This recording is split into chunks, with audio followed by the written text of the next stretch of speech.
पाठशाला पर मैं हूं अंकित अवस्थी। आप हैं मेरे साथ में उस अपडेट के साथ जिस अपडेट का इंतजार लंबे समय से चल रहा था। कौन सा अपडेट? अपडेट यह कि रूस बदला लेगा यूक्रेन की गई हरकतों का। यूक्रेन ने कौन सी हरकत की थी? इस महीने की शुरुआत में आपको बताया था कि यूक्रेन की तरफ से रूस के अंदर हमले किए गए थे, उसके एयर बेसिस को और फाइटर जेट्स को निशाना बनाया था जब वो खड़े थे। उसके रिटेलिएशन में आज एक हमला देखा गया है, और वो हमला अब तक का, यानी रशिया यूक्रेन के बीच में चल रहे झगड़े को अगर 3 साल हो चुके हैं तो इस 3 साल का सबसे बड़ा ड्रोन हमला सिंगल नाइट में इसे माना जा रहा है। आपके सामने ये जो तस्वीरें प्ले हो रही हैं, वीडियो जो चल रही हैं, इन सब के अंदर वो हमले की वजह से आई हुई तस्वीरें, तेज सायरन और बम्बार्डमेंट की तस्वीरें विजिबल हैं। आप यहां पर देख सकते हैं किस तरह से वर्तमान में सायरन पूरी तरह से रात भर गूंजा, और गूंजने के बाद में ये मतलब ब्लास्ट की तस्वीरें कैमरों में कैप्चर हुई हैं। जहां तहां दूर दराज तक आग ही आग की लपटें, बॉम्ब ब्लास्ट की वजह से टूटे हुए घर, बिलखते हुए लोग, ये सब कल रात को यूक्रेन ने देखा। कल रात को यूक्रेन ने देखा। आज हम आपके सामने इस खबर को कवर कर रहे हैं। इस खबर के अंदर यह बताने का प्रयास है कि किस तरह रूस ने यूक्रेन से जो कहा था वो कर दिया है, यानी यूक्रेन से बदला लेने का कमिटमेंट था, वो कमिटमेंट पूरा कर दिया है।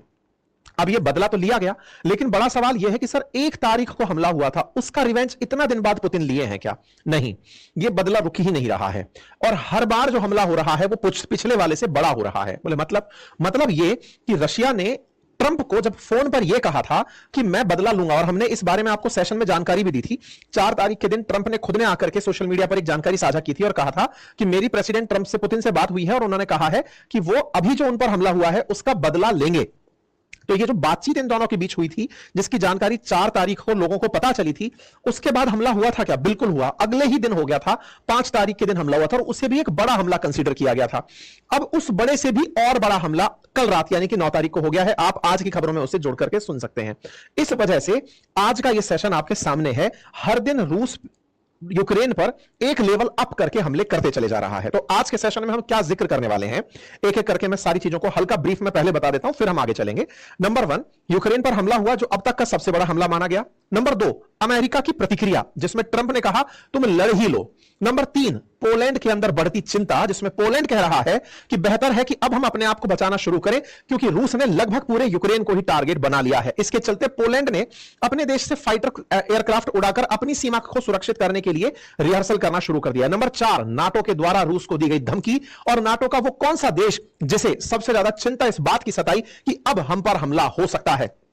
और चर्चा है आज के सेशन में, रूस ने यूक्रेन के किस शहर पर कर लिया है कब्जा, क्योंकि अल्टीमेटली रशिया का ऑफिशियल अनाउंसमेंट आना बाकी है। यूक्रेन को समझ में आ चुका है कि हमारा एक शहर इनके कंट्रोल में जा चुका है।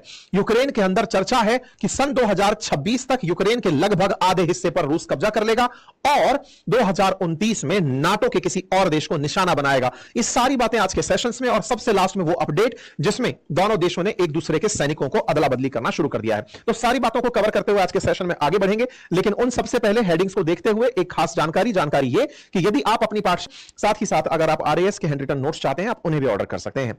आइए साथियों, तो बढ़ते हैं और जानने का प्रयास करते हैं कि क्या कुछ हुआ। शुरुआत है रूस यूक्रेन के बीच में हुए 479 ड्रोन के हमले की, जिसमें यूक्रेन की डिफेंस ने लगभग 277 ड्रोन्स और 19 मिसाइलों को मार गिराया, यानी न्यूट्रलाइज कर दिया। रूस ने अपने दावे किए, यूक्रेन ने अपने दावे किए। तस्वीर स्वतः बयान कर रही है कि यूक्रेन पर काफी सारे हमले हुए हैं।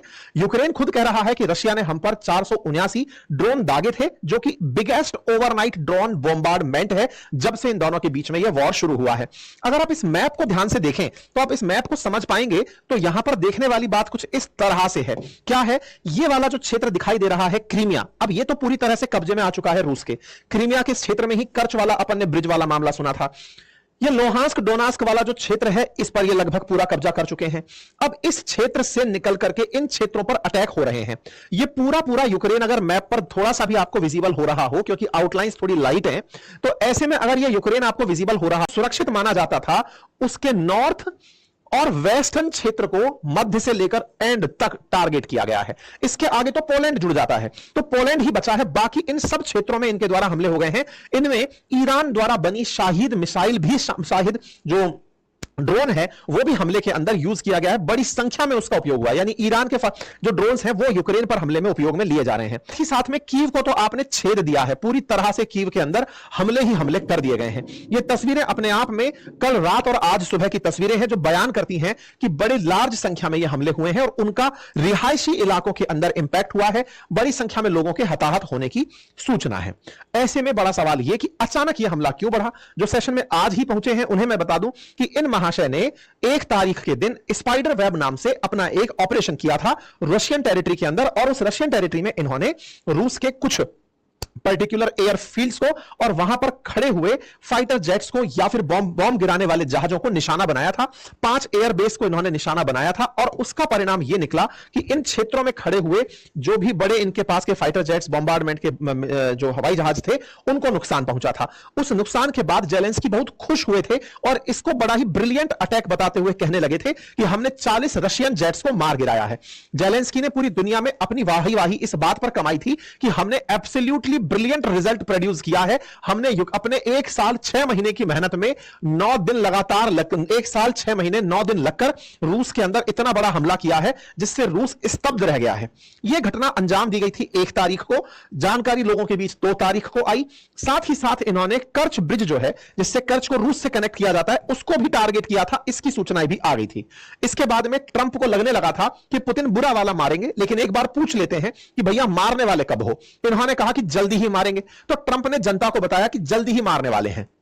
कौन मारने वाला है? बोले पुतिन मारेंगे यूक्रेन को। इन्होंने जनता को अपनी तरफ से ये पूरी सूचना दे दी, जनता को सूचना दी, हमने आपको दी। इस तरह से हमने अपनी तरफ से पूरी जानकारी आपको दी और ये जानकारी साझा करते हुए हमने बता दिया था कि एक बढ़िया कन्वर्सेशन इनका पुतिन से हुआ है, ट्रंप ने कहा, और उन्होंने कहा है कि बहुत स्ट्रांग हम अटैक करेंगे यूक्रेन के ऊपर। जानकारी सबको आई। इसी सेशन में मैंने आप लोगों से भी पूछा था कि बताइए कहां हमले हो सकते हैं। उसमें से आप में से बहुत सारे साथियों ने हमें अपने कमेंट में बताया था कि सर कीव पर हमला हो सकता है।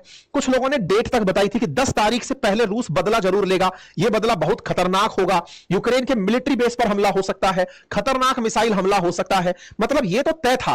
कुछ लोग न्यूक्लियर वॉर तक पहुंच गए थे कि हमारी जो ऑडियंस है वो इस बात से सहमत थी कि यूक्रेन से बदला जरूर लिया जाएगा। इस सेशन के कमेंट में जो आपने अपनी प्रतिक्रियाएं दी थी उन प्रतिक्रियाओं में से कुछ को मैं यहां पर लेकर आ गया हूं, जिसका सेंस जो डिराइव हो रहा था वो यही था कि रूस बदला लेगा और बदला लेते हुए कीव को निशाना बनाएगा, बड़ा हमला होगा, मिसाइलों से हमला किया जाएगा, बदला जरूर होगा। मतलब आप सबने अपनी तरफ से जो परसेप्शन निकाल कर दिया था वो दिखने भी लगा। सबसे पहले वो दिखाई दिया था 6 तारीख को और फिर दिखाई दिया 9 तारीख को। 9 तारीख को 479 ड्रोन की खबर बड़ी बनी क्योंकि इन्होंने जो कहा था वो किया, यानी कि ट्रंप खुद ये मानकर तैयार हो गए थे कि कुछ नहीं हो सकता, इन्हें रोकने के सारे प्रयास मेरे निष्फल रहे और इन्होंने बढ़िया से अपनी तरफ से हमले किए। जेलेंस्की खुद इस जानकारी को 6 तारीख को भी देने आए और 9 तारीख को भी देने आए। जब 6 तारीख को जानकारी देने आए तब बताया कि साहब हम पर 400 ड्रोन से हमला हुआ है। आज देने आए तो बताया 479 ड्रोन से हमला हुआ है। ड्रोन से हमला हुआ तो आकर के फिर ये दुखी भी हुए कि देखिए निशाना बनाया गया है, हमें हमारी ट्रेन की पटरियों को तोड़ दिया गया है, जहां तहां पर हमारे नुकसान कर दिए गए हैं। और हमने आप लोगों को उस समय भी कहा था कि इनकी रेल पटरियों को निशाना बनाया जाएगा क्योंकि आज के समय पर फ्लाइट से ज्यादा यहां पर ट्रेन को सुरक्षित माना जा रहा है आवागमन के लिए। खुद यूक्रेन से बाहर निकलने के लिए जेलेंस्की ट्रेन से पोलैंड की यात्रा करके फिर वहां से दुनिया भर में उड़ते हैं, पता चले हवा में ही इनकी फ्लाइट को मार गिराया जाए। ऐसे में हमने आपके सामने ये जानकारी साझा की थी। 6 तारीख के दिन जो आप लोगों ने प्रिडिक्ट किया था वैसा हुआ भी और उस प्रिडिक्शन के अकॉर्डिंग इनके मैक्सिमम क्षेत्रों में बम्बार्डमेंट हुआ, जिसमें से कीव को मेजरली रूस के द्वारा टारगेट किया गया।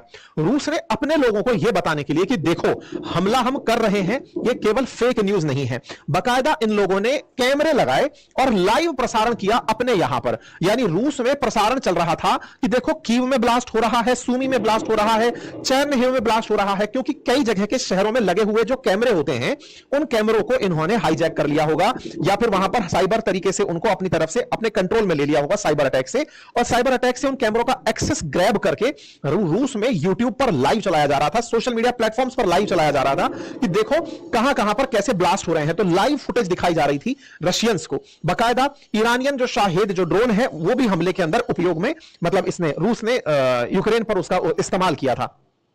जेलेंस्की ने अपने द्वारा इस बात को लोगों को बताया कि देखो साहब हमें बहुत बुरा मार रहे हैं, बहुत बुरा मार रहे हैं। लोगों को लगा कि चलो 6 तारीख को पिट लिए, अब नहीं मारा जाएगा। उस समय पर यह काफी ज्यादा सुर्खियां बड़ी होने लगी। लेकिन 6 तारीख से अगले ही दिन, मतलब आज की खबर जो आप सुन रहे हैं वो अब 9 तारीख की रात की खबर है। 10 तारीख को हम चर्चा में इसे ले रहे हैं। उस दिन से भी बड़ा हमला इन्होंने कल रात को कर दिया है और कल थॉट प्रोसेस के कारण हुई। अब इसका रिवर्स थॉट भी रहता है कि साहब देखो कितना जुझारू है, हट नहीं रहा है, लेकिन अपने देश की रक्षा कर रहा है। कैसी रक्षा? जिस देश की रक्षा के नाम पर खुद सुरक्षित जीवन जी रहे हो, वर्ल्ड पॉलिटिक्स में छपास की बीमारी से पीड़ित चल रहे हो, जहां तहां देखो खुद को सुर्खी में ट्रंप की तरह। मतलब ये तो चलो अमेरिकी राष्ट्रपति है कि एक तरह से दुनिया की सुपर पावर का राष्ट्रपति है, तुम्हें युद्ध से पहले कोई नहीं जानता था और आज सब तुम्हें जानते हैं, चाहे G20 हो, चाहे G7 हो, चाहे दुनिया में कहीं बैठक हो, तुम जाकर पहुंच जाते हो। मतलब हालांकि ये पहले कॉमेडियन हुआ करता था, इसको टेलीविजन पर आने की और कैमरा के सामने परफॉर्म करने की बढ़िया प्रैक्टिस थी, अब ये प्रैक्टिस लंबी खींच गया भाई। तो लोग अपने अपने तरीके की प्रतिक्रिया दे रहे हैं। बाकी आप इस विषय पर क्या सोचते हैं, अपनी राय जरूर कमेंट बॉक्स के अंदर